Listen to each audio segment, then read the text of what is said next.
आज सोनिया कुछ काम से मार्केट गई थी। सास ने बड़ी मुश्किल से इजाज़त दी थी कि बस आधा घंटे के लिए जाना है, देर ना हो, घर में बहुत काम है। सोनिया जल्दी जल्दी सामान लेकर घर आई। घर में आते ही उसके सर से साड़ी का पल्ला खिसक गया। दोनों हाथ में शॉपर थे तो सोनिया पल्ला नहीं रख पाई। जैसे सास ने देखा, चीखना शुरू कर दिया, ये क्या बहू, तुम बिना सिर पर पल्ला रखे बाहर से आ रही हो? मोहल्ले वाले देखेंगे तो क्या बोलेंगे? हमारी इज्जत का बिल्कुल भी ख्याल नहीं है तुम्हें। हमारे खानदान में बहुएं बिना घूंघट बाहर नहीं निकलती। हमने तो तुम्हें सिर्फ सिर पर पल्ला रखने को बोला था, वो भी तुमसे नहीं किया जाता।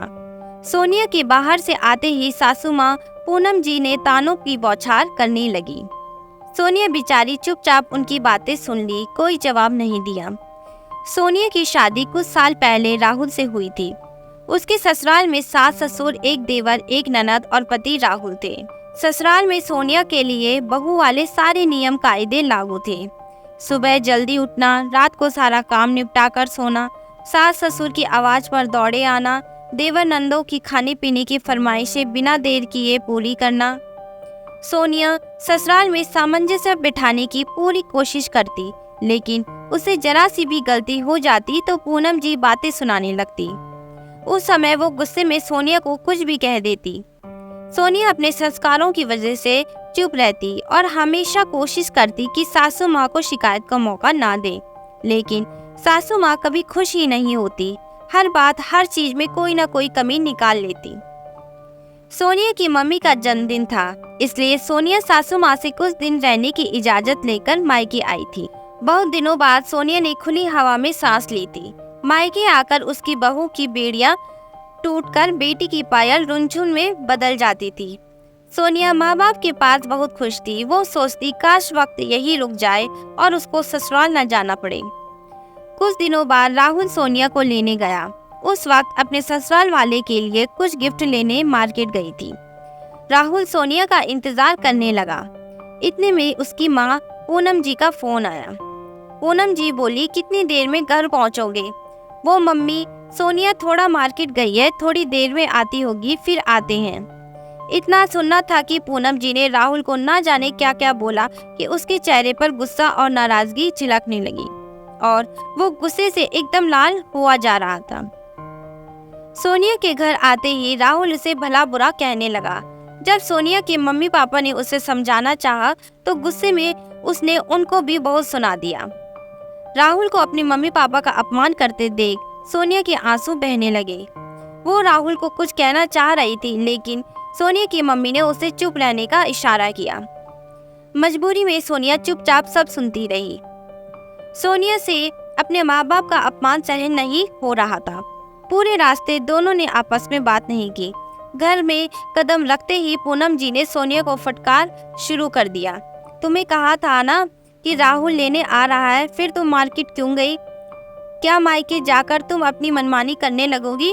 तुम्हारी माँ ने सिखाया नहीं कि बहू को कैसे रहना चाहिए? अब तुम बेटी के साथ साथ बहू भी हो।